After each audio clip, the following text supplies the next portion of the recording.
Good evening, Agile acquisition enthusiasts, and welcome back to the Underground Digital Tiki Bar. It's Friday night, it's a new year, and that means it's time for another episode of Agile acquisitions and alcohol. So cheers. On tonight's episode, I want to talk about communication, because communication is so important to a healthy relationship. But I'm not giving marital or dating advice here. I'm talking about the relationship between the government and the vendor industry that we need to support and provide all the great services and supplies to help our government function. When we talk about communication, first and foremost, everyone just needs to accept that it is entirely within the discretion of the contracting officer how much and when communication takes place between industry and the government.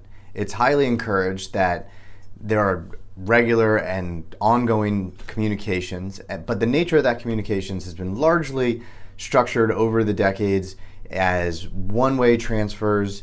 Send questions are reviewed, answers are posted so everybody can see it, and that's to ensure a level playing field. And that is really important, but there are other things to consider too.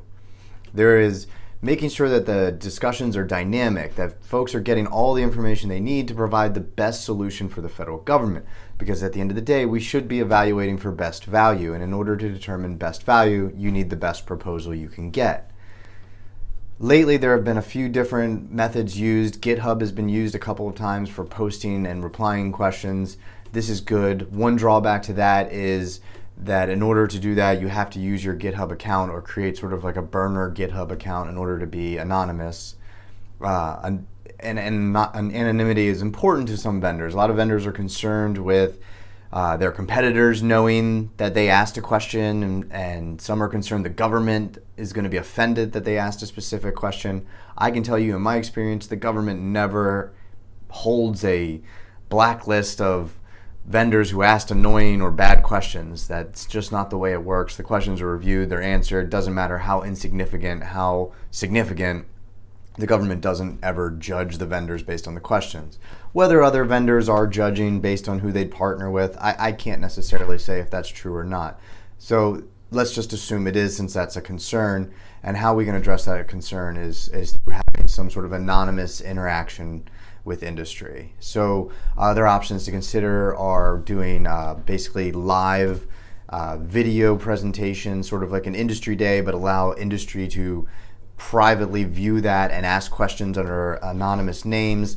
Those questions are available and viewable to everybody.